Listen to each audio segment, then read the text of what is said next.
Welcome to the GMAT Strategy Podcast. You're here because you believe there's a better way to study for the GMAT, and so do we.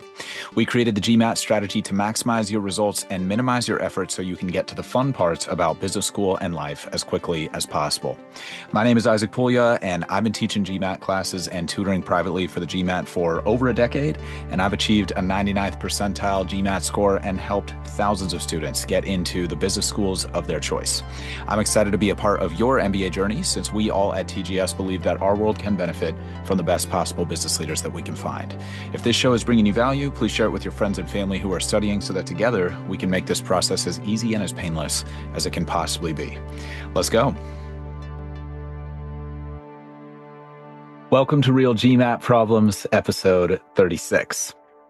Doing real GMAT problems is a very efficient way to make test day go well, so let's talk through a few examples. The problems that we're going to go through are from the 11th edition of the official guide for GMAT review, and you can web search them if you'd like to follow along visually.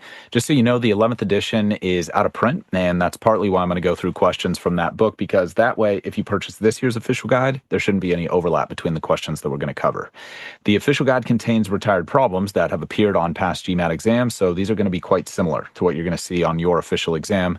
I'll give you a chance to work through the solution on your own if you'd like, and then I'll discuss my thoughts on what to take away from each one.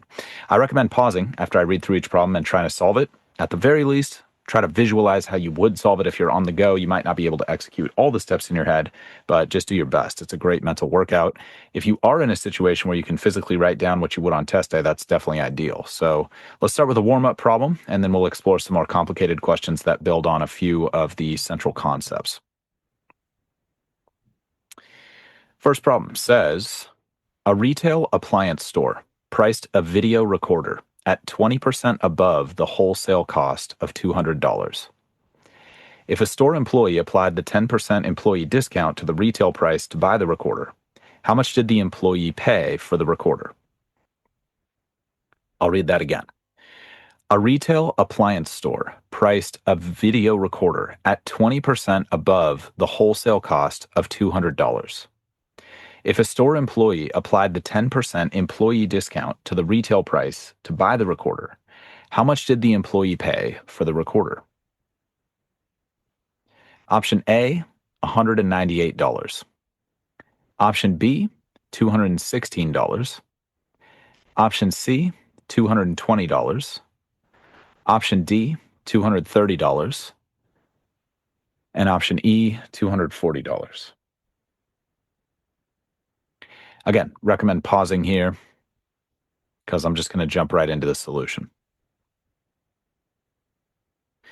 It's a great warm-up problem for a few reasons. As usual, the math itself isn't horrific if you're solid on the basics, but if you're not, we've got the math basics of fractions and percents linked for you below, so you can reskill with those right away, and feel free to return here when you're ready. Also, it's a good way to get comfortable with how you're organizing your thinking and what you're writing down to make more complex questions a little bit easier to solve. Let's start by writing what's given and asked, as I typically recommend, and then we'll go from there. So we want to know how much the employee paid.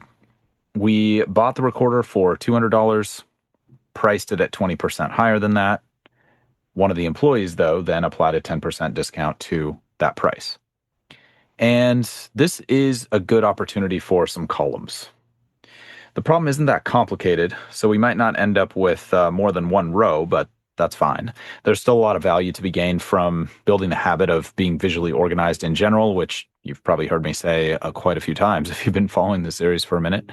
And using rows and columns when you have comparisons of any kind in a word problem is a really good bet. So in this particular situation, we've got old price versus new price. We've got retail price versus discounted price. And those are great situations to be thinking rows and columns, even if there's only one row. So I'd probably write a column that says something like cost, and then I'd write 200 under that. To the right of that, I'd probably make a column that's labeled price, and then I'd write something like 120 over 100 times 200, or increase 20%, or 20% higher than cost. Whatever makes sense to you there works. And then to the right of that, I'd make a column that says discount or something similar, and then I'd probably just write 90% of the price or decreased by 10%, something to just help me recall exactly what to do when I get to that step eventually. At that point, we just need to execute the math well, and we should be good to go. So let's go ahead and do that. You've probably heard me recommend using fractions for percent calculations in the past, so that's what I'm going to do here. Of course, if you're never making mistakes with your percent calculations using decimals or some other method, then by all means keep doing what you're doing. But if you're a little shaky on your percent execution, then fractions should really help eliminate any mistakes you're making. So I'd write 120 over 100 times 200 over 1. That just helps me see better what I can and can't cancel from the numerators and denominators. Again, if it's been a while and you're just starting out, since you've canceled anything from a fraction, check out those Math Basics episodes for you. Bring you right up to speed. And let's just cancel the zeros in the top and the bottom of the fraction. And that should get us 12 over 20 when all is said and done. From there, you can do long multiplication if you want to, or you may have memorized that 12 times 20 is 240. Sorry, I think I might have said 12 over 20, but it should be 12 times 20. My apologies there. So we should get 12 times 20, and 12 times 20 is 240. Side note, it's a great idea to memorize your times tables from 1 to 20. I'm fairly certain I've recommended that previously. Most people just learn up to 10 or 12 as kids with times tables, but on the GMAT, it's generally really useful to know that 15 times 15 is, 225 or similar from memory. Anything like that, 15 times 17, 15 times 19, that's not stuff that adult working professionals are usually thinking about on a day-to-day basis. So, it's really helpful to do a little bit of memorization, and it doesn't come up a ton, but when it comes up, I think it's a big emotional win in the middle of the exam, which a lot of times is bigger than just getting that particular question right. Obviously, there's a lot of value in getting the question right, but just having those emotional wins can help insulate you from the stress that I think is inherent in these exams. So just a suggestion, it's not crucial, but for sure, if you're going for a higher score, like above the 90th percentile, I think you'll find the values definitely there. Like I said, you could just do long multiplication. If you want an elite result, usually elite effort is a good bet. Elite effort is a good investment. So now we know the retail price is $240, and we can apply the 10% discount there. I think it might be easier to calculate 10% and subtract rather than doing the math for 90% of the number. Both work, obviously, but I'm going to just pivot instead of what I wrote down in my column of 90 over 100 times the result. I'm just going to do 10% of the result and then subtract that away. So 10% of 240 is 24.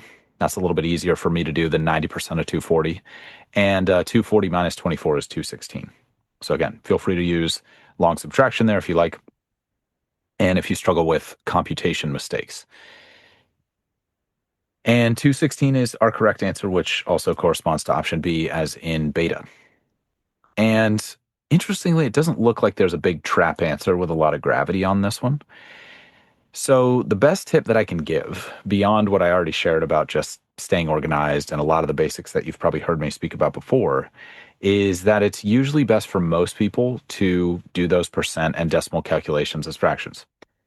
It might seem like a small thing, but it's usually a big thing. And it's also really easy to sweep those mistakes that might happen as a result of bad decimal math or rushed computation of any kind. Really, it's just really easy to sweep those under the rug and just tell yourself like, oh, I'm never going to do that again. But deleting negative habits usually is not that simple. It usually doesn't work like that. It usually takes a significant amount of energy, and it's usually best to replace the old habit with a new, better habit. That's the thing that I've seen work the best, rather than trying to fix the old habit of like, oh, let me just do my decimal computation better. That definitely can work. But the suggestion I'm giving here, just to be crystal clear, is think about like, what's a new thing that I could do that would mean I don't even have to worry about the old habit. The old habit's just immediately gone if I do the new habit. That's usually the easier, faster way to success there. It's still good to be familiar with decimal math, just to be clear, and We've got math basics material on that for you linked below as well. But I found people tend to make fewer mistakes when using the fractions. It's that visual thing of being able to do it on the scrap paper, visually cross out the zeros, that kind of stuff. And you'll probably see that come up over and over since percent word problems are basically the most common question in the quant section these days.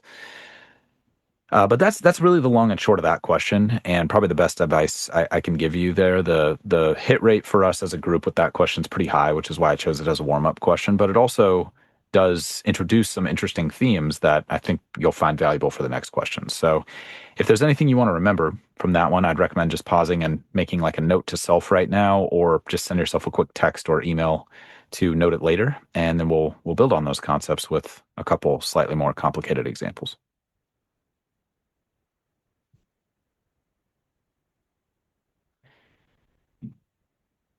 Again, feel free to pause. I'm just going to jump right into the next question.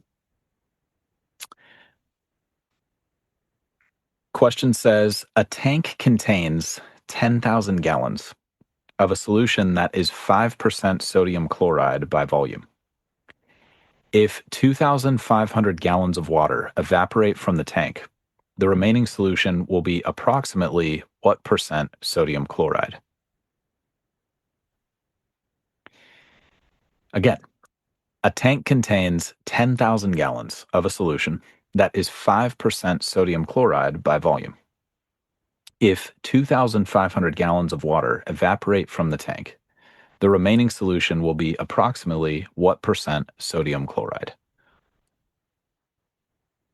Option A is 1.25%. Option B is 3.75%. Option C is 6.25%. Option D is 6.67%. And option E is 11.7%.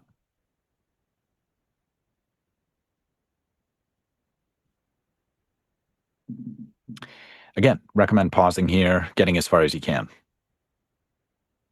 It's a good follow-up question. It's a little bit more complicated, but also a lot in common with the previous problem. In fact, 4 times as many of us missed this question versus the previous one. So let's see if we can build on some of those principles and keep you from getting something like this wrong on test day. As usual, I recommend writing what's given and asked so you don't miss anything critical in your setup. And it looks like about 8% of us end up getting turned around there and winding up with option B as a result of getting turned around there, which is unfortunately not correct. So let's try to head that off with some good organizational habits. We want to solve for the percent of solution that will be sodium chloride after 2,500 gallons of water evaporates. So I'd probably just set that up as a fraction with some half math, half English notation, something like literally written out the words sodium chloride and then a fraction bar underneath that, and then right under that, literally writing out the words total remaining water. So it's not totally math, but it's not just totally pure English words. And I've found that with word problems in particular, that's a really good intermediate step if you struggle with the translation part of word problems. I'll have more about that, more to say about that later. But if you search the feed for word problems or word translations, you'll get a lot of great examples where just that half math, half English thing, as simple as it is, can really be surprisingly useful for folks. So highly recommend that if you struggle. If you're not struggling, obviously keep doing what you're doing. And let's explore using that half math, half English thing a little bit for what's given as well.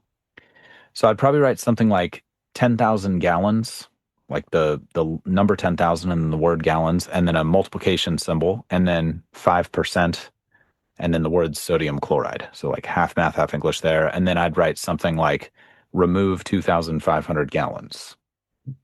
Things like that tend to work really, really well. And it might seem like you're not really making progress or you're not like doing math the proper way when you're doing stuff like that.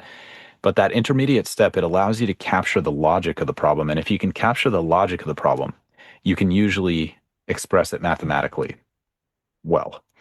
If you gloss over that logical step, making sure you understand how the quantities are interacting and what the objective is, a lot of times you'll make a mistake in the setup and do a lot of correct math on that mistake. And if you've been studying for a long time, you've probably seen that. So just trying to help you get ahead of that. That was a big problem for me back in the day, for sure. It's probably not a game changer to write that way on a problem like this particular problem, but it can be. And a lot of folks find it really helpful as word translations get more complicated. So if you find yourself really struggling with the complex word translations, even if the simpler ones are easy for you, then just try out that half math, half English thing and see if it helps. Now that we've got the logical elements of the problem captured, let's start to put that into mathematical terms and solve. Rather than making like a grand equation that includes everything, this seems more like a problem where I can just solve one step at a time. And that's very similar to the previous question. Like I'll just walk through each step of the math as it's presented to me. So I'll start by finding out what 5% of 10,000 is. Again, I'll just use fractions so I don't make a mistake. I'll write 5 over 100 times 10,000 over 1. And I'll cancel all the zeros, and that'll leave me with 5 times 100, which is, of course, 500. And I'll make sure to label that as gallons of sodium chloride so that I don't get mixed up down the line in the problem. And again, if you're good on the setup, well, I guess not again. If you're good on the setup, but then you tend to fumble things as you're doing calculations and you kind of lose track of what's happening in the question, or you lose the plot as you're going through the problem, simply labeling things with units as you solve for them can be a huge help. I know these are like really simple tips, but a lot of times it's the simplest strategy. That's the one that's easiest to implement under time pressure, and that's part of the reason it works so well. So the good news is that the numerator of the fraction that I'm looking for is 500. I just solved for that. So now I just need the denominator. That part's pretty simple because I started with 10,000 gallons, and then I just had 2,500 evaporate. So 10,000 minus 2,500, that's 7,500 gallons. And that's my denominator right there. Now, again, I guess it's only simple if you've set it up right. If you make a mistake, then things can get real complicated real fast. I guess that's an important point. But I'm looking to take the fraction of sodium chloride over the total remaining gallons of water and convert that to a percent. So I've got 500 gallons of sodium chloride, and then I'll write that as the numerator of the fraction. And on the bottom of the fraction, I'll have 7,500 gallons of water. And I'll just cancel some zeros to get 5 over 75. There's plenty of ways to calculate 5 over 75 as a percent, but for me, I found it easiest to reduce it as far as I can and then just use long division. So that's what I'm going to do here, but again, plenty of ways if you don't like this way. 5 over 75 reduces to 1 over 15. A good advertisement for memorizing times tables there again. And again, we've got a whole series in the Math Basics program about how to do long division well, especially with decimals. So I'm going to gloss over all the specific math there. And if we did 1 divided by 15 with long decimal division properly, we'd get 0.066666 repeating, which would lead us to option D, as in delta, which is 6.67%. So that's one potential path to the correct answer. What about the traps? Why are so many of us missing this one? Well, I mentioned earlier, a lot of folks go for B, which is 3.75%. And I think what's happening there is that people are thinking in this like really clever way, which is we're scaling down the amount of water by 25%. So 10,000 minus 2,500, that's removing 25% of the water. But then I think people are incorrectly thinking that the sodium chloride is going to scale down the exact same amount, because 5% scaled down by 25% is 3.75%. But if you think about it, even though that's really, really clever, it's not what the problem's actually saying or asking. So that's what I was getting at before with like the advice I'm giving you is like maybe comically simple. Like, what is this guy even talking about? Like, why does this guy have a podcast about writing stuff down on GMAT problems? This is absurd. And that's how I thought at the beginning too, everybody. Like I just thought the whole exam was about knowing the material. And I couldn't really blame myself for that, because pretty much every test I had ever taken up until that point in my life was just, if I knew the material, I'd do well. And if I didn't know the material, I wouldn't. And so it's super easy to assume this test is the same way. And that is true for like a very, very small percentage of people. And you might be friends with those people. And so those people might be saying to you, like, hey, what's the big deal? Why are you struggling with this test, man? Just study the stuff, you know? And I just want you to know that if you are struggling, like, you're not alone. 99.5% of people struggle with the exam. It's harder than they think it's going to be. And yeah, that's why I'm here to help and give this advice that might be like embarrassingly simple.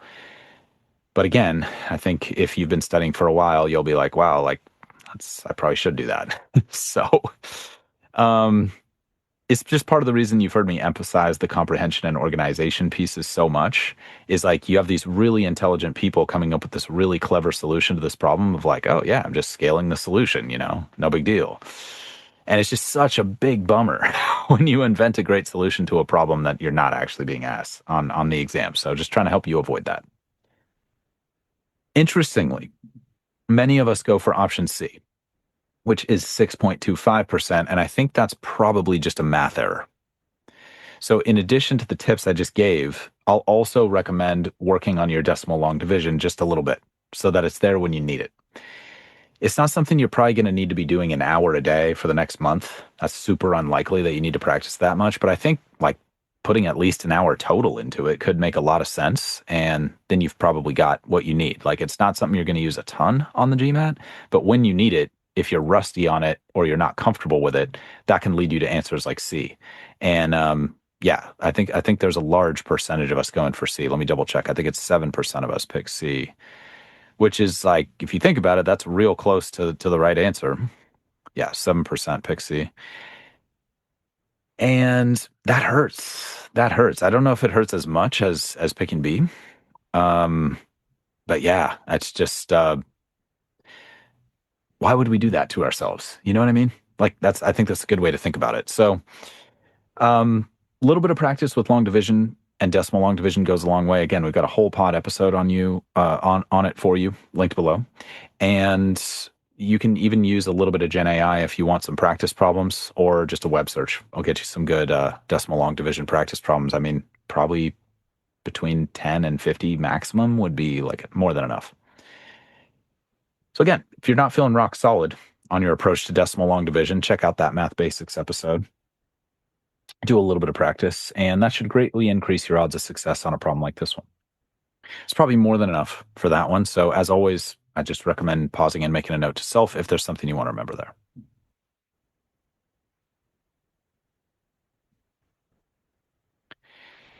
And whenever you're ready, let's jump into one final problem with a lot of similar themes. The problem says, from January 1st, 1991 to January 1st, 1993, the number of people enrolled in health maintenance organizations increased by 15%. The enrollment on January 1st, 1993 was 45 million. How many million people to the nearest million were enrolled in health maintenance organizations on January 1st, 1991? I'll read that again. From January 1st, 1991 to January 1st, 1993, the number of people enrolled in health maintenance organizations increased by 15%. The enrollment on January 1st, 1993 was 45 million. How many million people to the nearest million were enrolled in health maintenance organizations on January 1st, 1991? Option A is 38. Option B is 39. Option C is 40. Option D is 41. And option E is 42.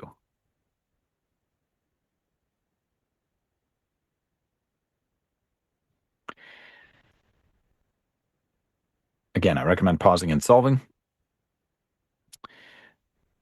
So another good follow-up here, since about 50% more of us missed this question than the previous one. So 18% of us missed the previous one, and about 26% of us missed this one. So clearly there are some challenges under the surface. Again, let's give you some tools to help you perform well. Writing what's given and asked again. I would probably use some column headers. So very similar themes. One would be 1991, one would be 1993, just to keep things simple. Again, we've got a clear comparison here. Last year versus this year, or 1991 versus 1993. Very, very common. Under 1993, I would write 45 million. I'd probably write something like 45M just to avoid writing 6 zeros there. And under 1991, I would probably start by writing question mark M or something like that, just as a placeholder. That's what I'm trying to solve for. And then I would somehow depict that there's a 15% increase from the unknown value in 1991 to the known value in 1993. Something like an arrow from 91 to 93 with a plus 15% written next to it. Anything simple and clear works really well. At that point, I've got the logic captured, like I was talking about before, so I can start filling in the mathematical details. But there's definitely a lot of risk if you feel like you're always going to try to do the math too soon and you find yourself making the kind of mistakes that I was talking about in the previous problem. That's a good opportunity to add that intermediate half math, half English step. Make sure you're making rows and columns when there's comparisons. And that should be all you need to get the logic pinned down first, and then the math should follow naturally from that. So the key here, as it is in many GMAT percent word problems, is that we're increasing an unknown amount, and the result of that increase is given to us in the problem. So in this case, the result of the increase is 45 million. So we need to increase the unknown amount by 15%. And for whatever reason, a lot of folks just struggle with that. And I think that's probably part of the reason we got over a quarter of us missing this one. If you're not already sure how to express that mathematically, you can write something like 115 over 100 times x, an unknown, equals 45. There's plenty of other ways to express that. We've talked about quite a few of them, actually. So if you're interested in that, just search the feed for percents and you'll find some good examples. But I already mentioned how much I recommend using the fractions as the percent computation. So we're just going to run with that for now. At that point, we've just got an algebra problem, which is great news. So let's go ahead and solve by multiplying both sides of the equation by 100 over 115 to get rid of the fraction on the left. That gets us x equals 45 over 1 times 100 over 115. And I'm going to leave out the millions because the question specifically says that the answer is in millions. And so as long as I get the two-digit number right, I'm going to be good to go. And I can just ignore those 6 zeros. It makes things a little bit easier to look out for me. So I'd probably reduce the 100 over 115 since both are divisible by 5. And again, don't be afraid to do some long division there to avoid mistakes. But if you've memorized your times tables, you would know that that's 20 over 23. And now we would have x equals 45 over 1 times 20 over 23. Again, you can handle the math however you like, but notice how close the answer choices are to each other. We got 38, 39, 40, 41. That's a time where precision is going to be really helpful rather than like a very broad estimation. And in any question that says approximately or closest to or something where they're inviting you to estimate, it's a great idea to just check the answers and see how far apart they are. If they're quite far apart, then you can often estimate very aggressively.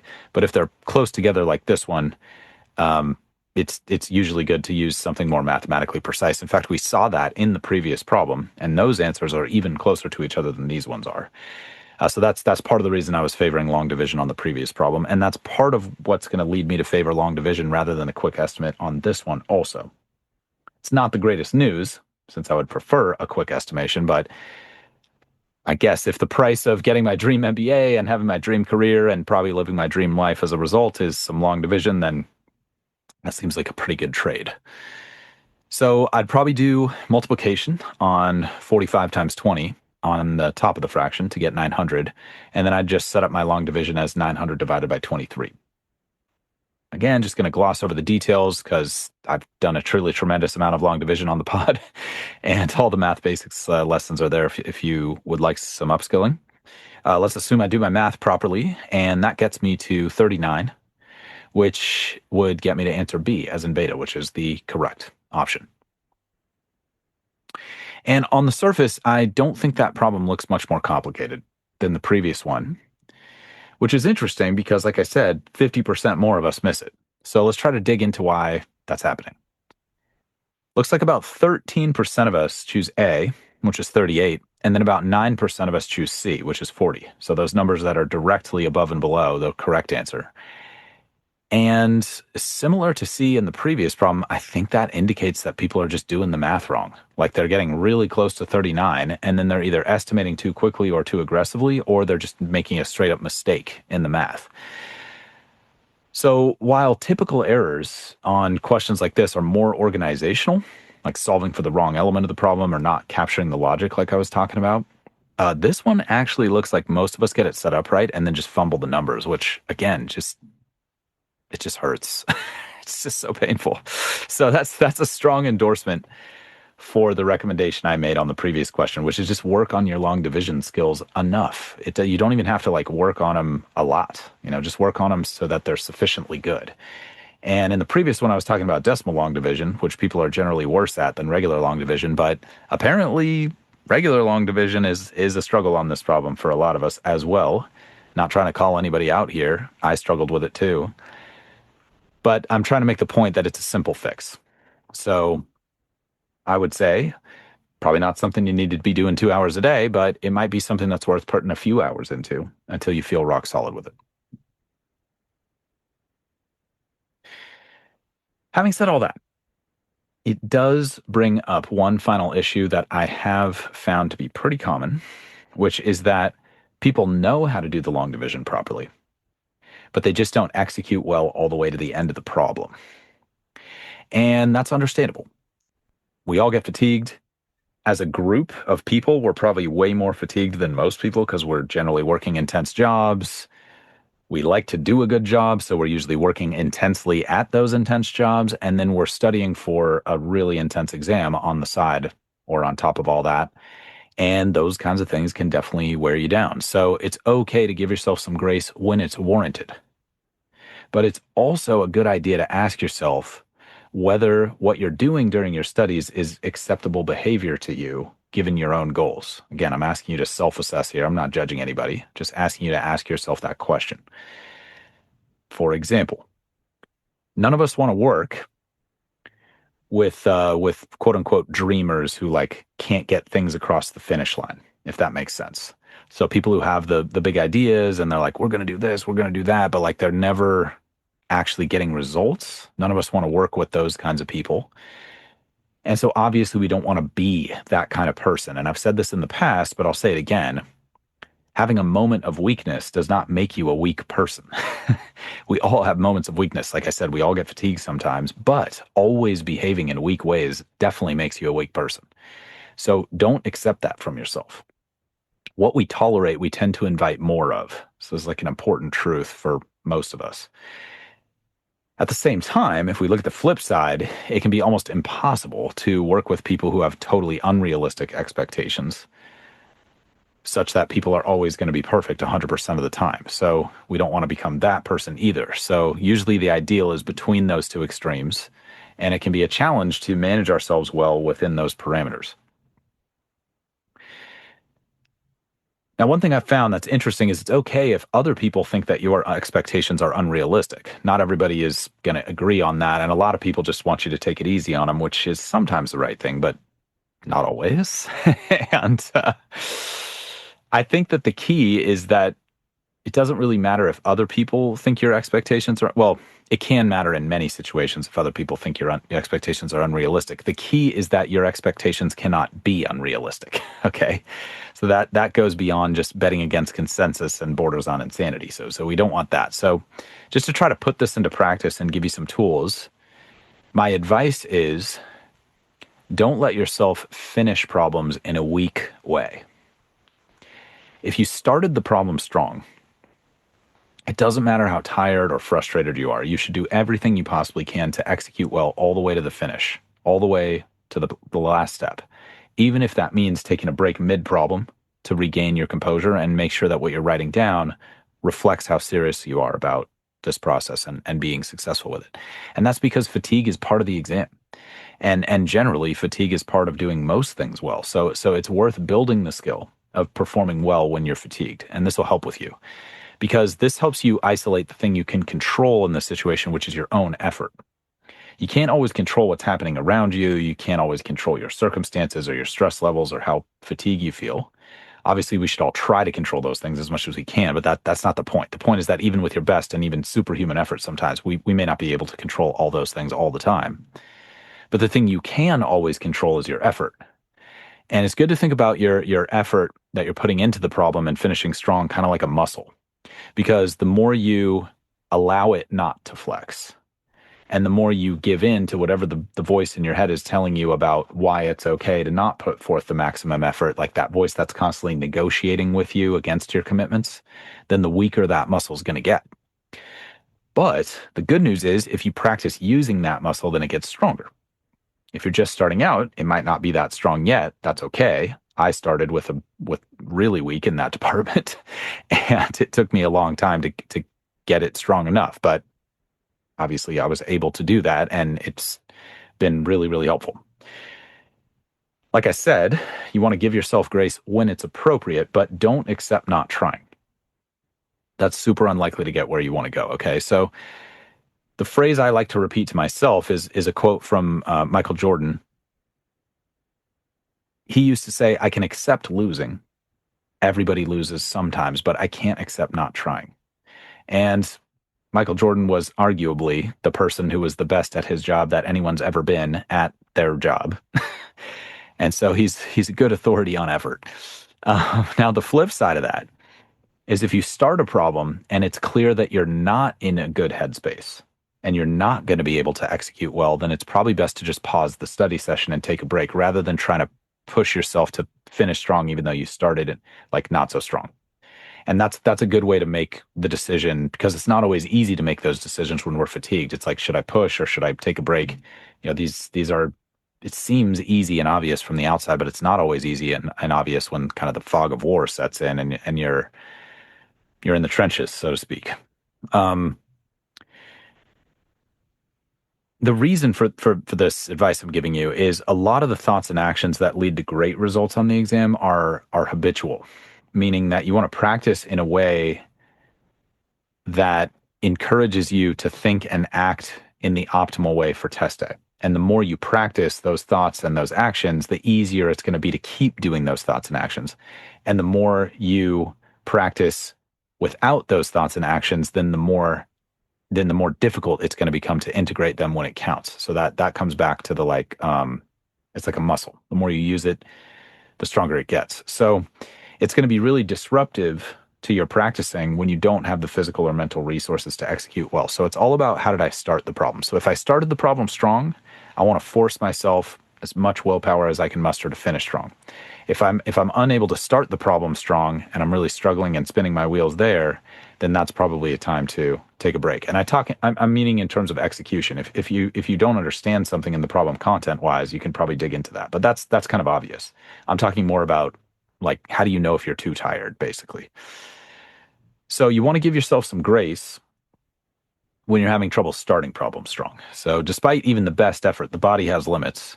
And those limits can be grown and expanded, but they'll probably always be there. So it's best to respect those limits and grow them responsibly over time, rather than just trying to bulldoze all the limits with this sort of irrational hope that we can sometimes get that we're going to somehow create lastingly great results by doing that. That's usually not the case. Lastingly great results usually come from making steady investments over a long period of time, or at least regular investments. So once again, I'll just tie this off. I probably talked too much about that. Sorry if I did. Just trying to be helpful. If you can start strong, force yourself to finish strong. If you can't start strong, then just force yourself to take a break, even coming back the next day if needed. So difficult topic to address there, but I hope it helps. It's not an easy thing to be on point 99% of the time, but it is doable. So it's definitely worth pursuing. And if you want some help with that, check out our episodes on consistency, on how to study smarter, harder, and longer, our episode on motivation, and our episode on discipline, and we'll link all those below for you. Again, if there's any notes to self to make there, then I'd recommend making those now.